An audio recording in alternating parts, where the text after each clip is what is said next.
End of the year lists are always fun to make, so I figured I might as well keep the tradition alive here by making my top 10 favorite albums of 2022. There's been a lot of great music that has been released this year that I was really tempted to make a top 25 list, but I shortened it to a top 10 mainly because I didn't want this video to drag out too long and talk immediately about the albums that I thoroughly enjoyed the most this year. But before I get into the top 10 list, I have 5 honorable mentions that I want to go through really quickly.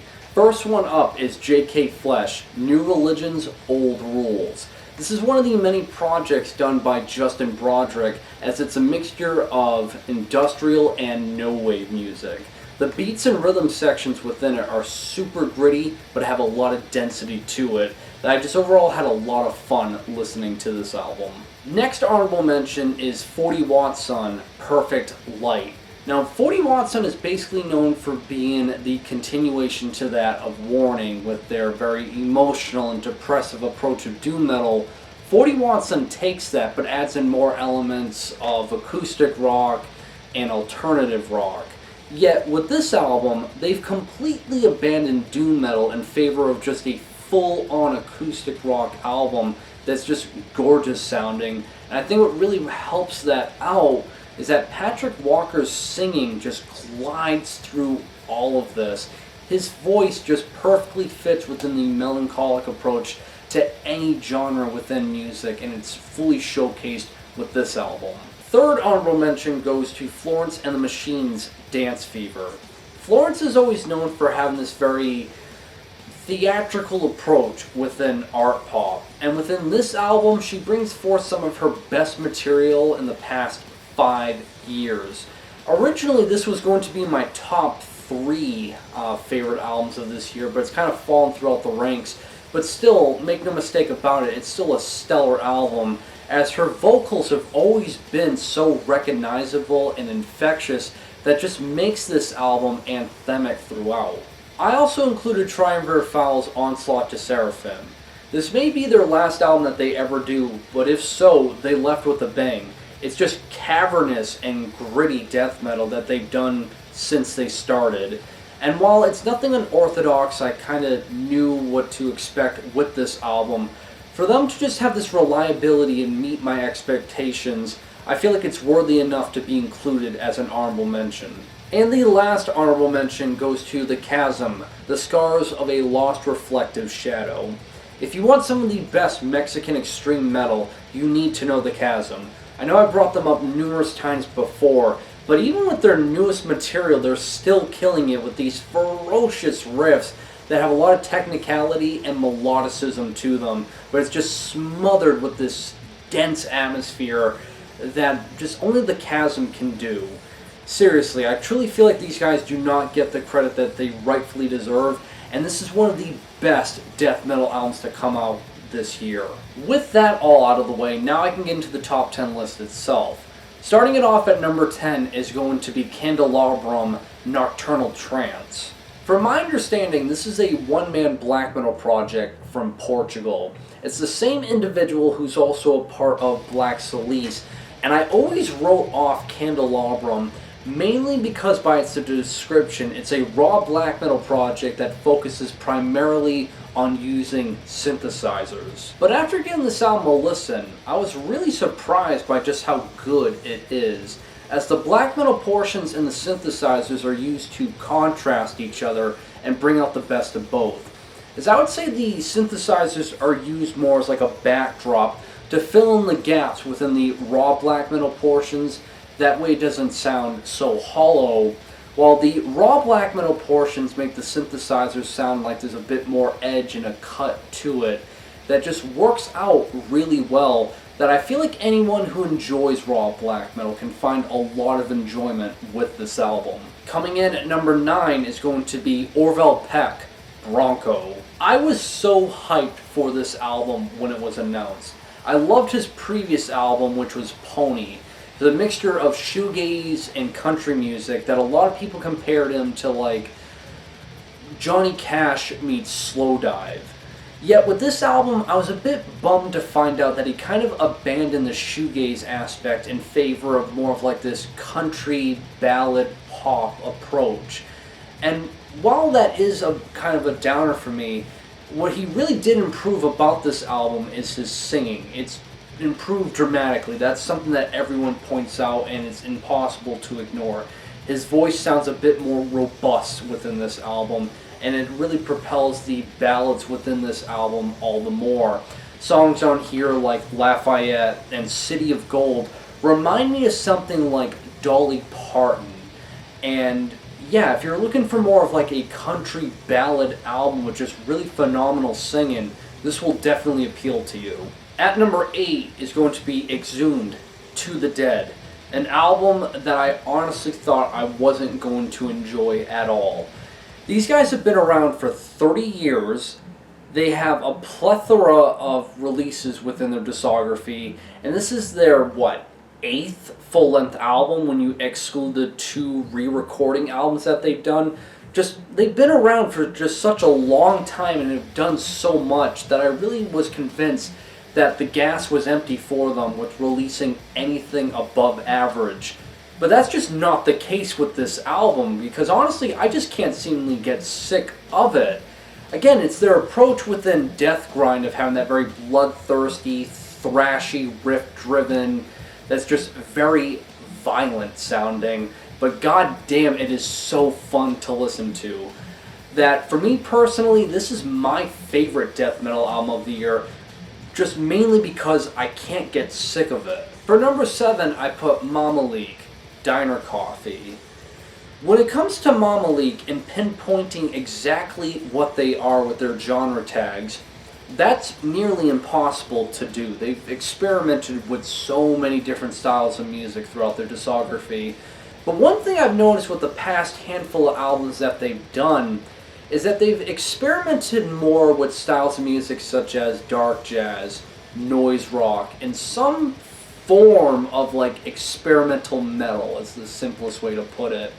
And while they've all been unique and different to say the least, they've really never captivated my attention all that much.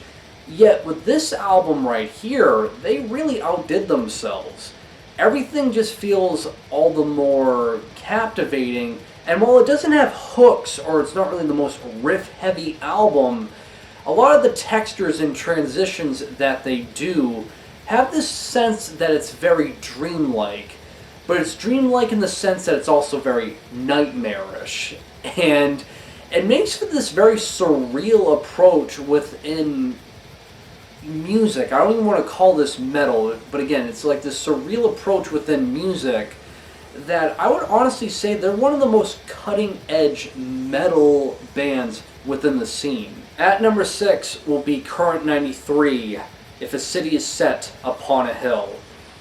David Tibet, what more needs to be said at this point?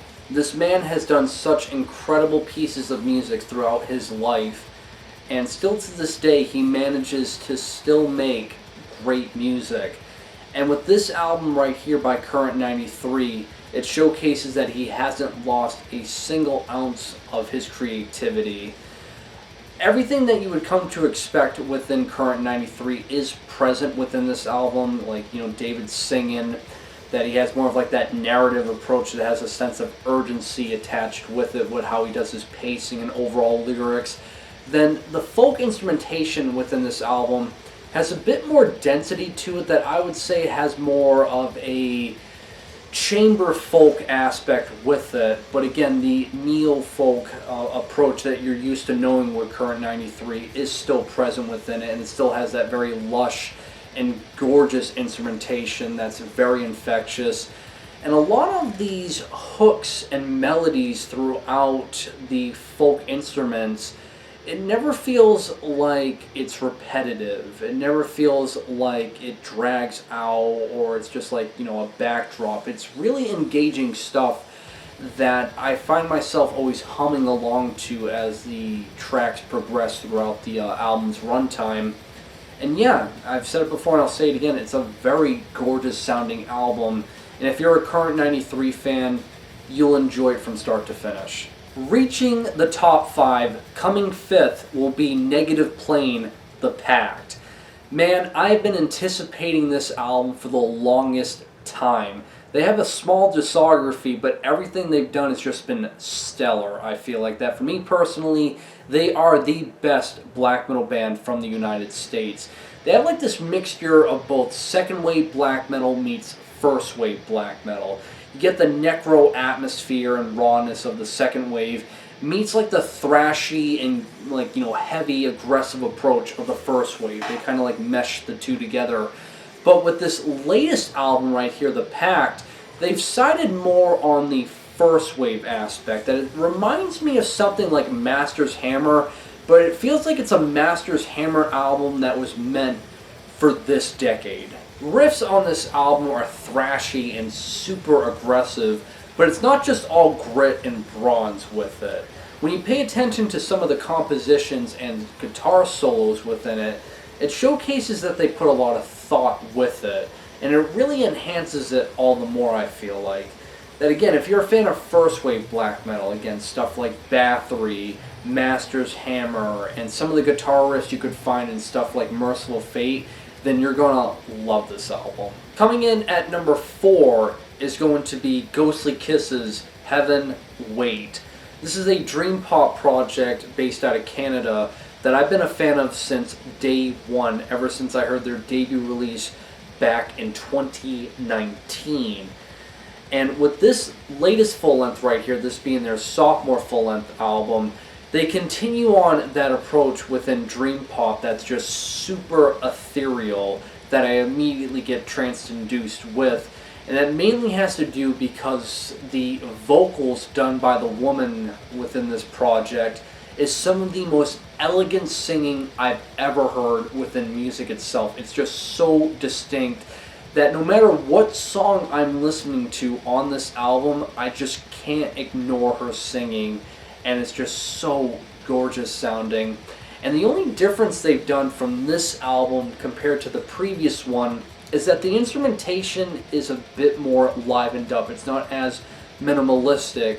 And I feel like they do that purposely because it doesn't want you to distract yourself, again, from the woman singing on it. I can't emphasize it enough. It's super elegant and gorgeous, that it just really makes it sound all the more dreamlike, that you just feel weightless listening to Ghostly Kisses, that it's just an incredible album from start to finish, that it had to be in the top 5 for me. Taking the bronze medal, coming in third, is going to be Vehemence with their album Ordalius.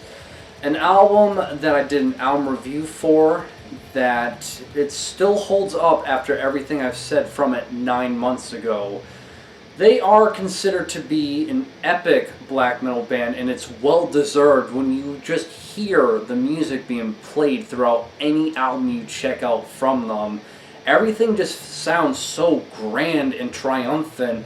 Even when it's the slower portions within this album, it's always building up to a new climax each and every time.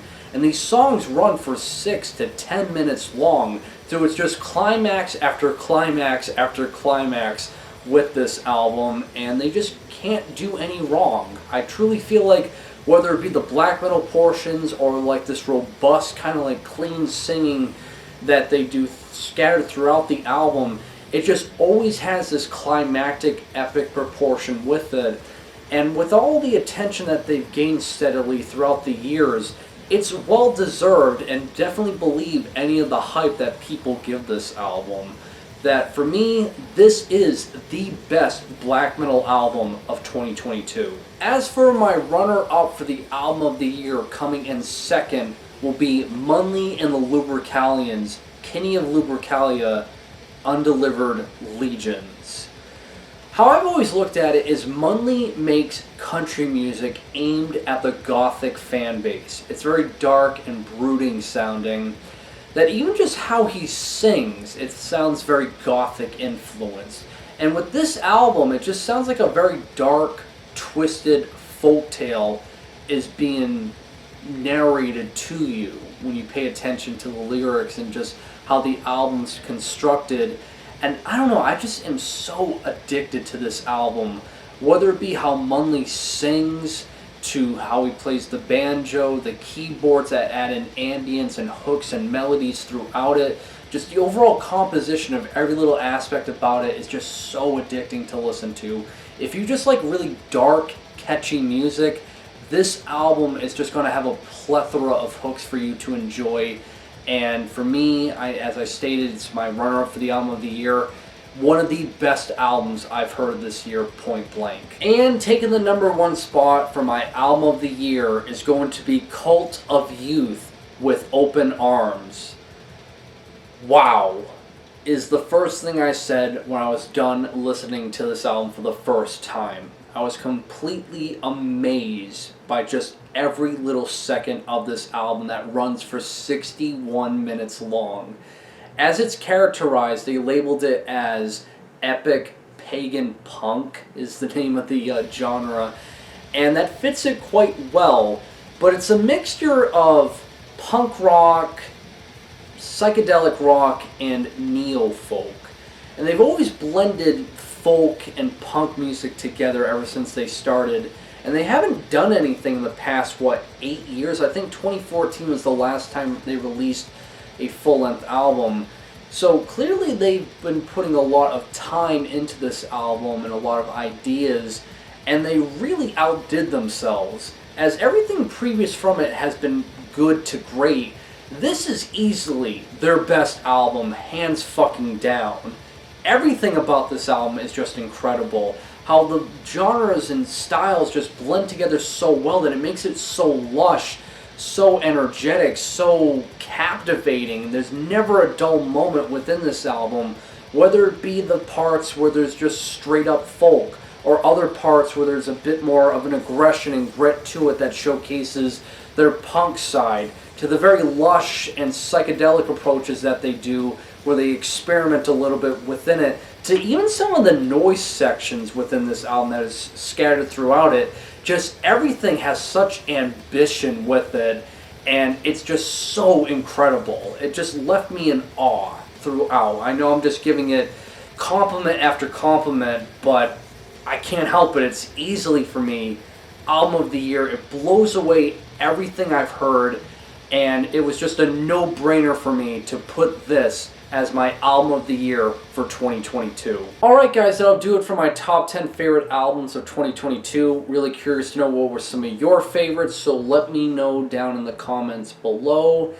And yeah guys, like always, links provided to everything I talked about will be in the description below. And other than that, yeah, that'll do it for this video. So like always guys, make sure you guys drink plenty of water to stay hydrated. And like always, have a great day.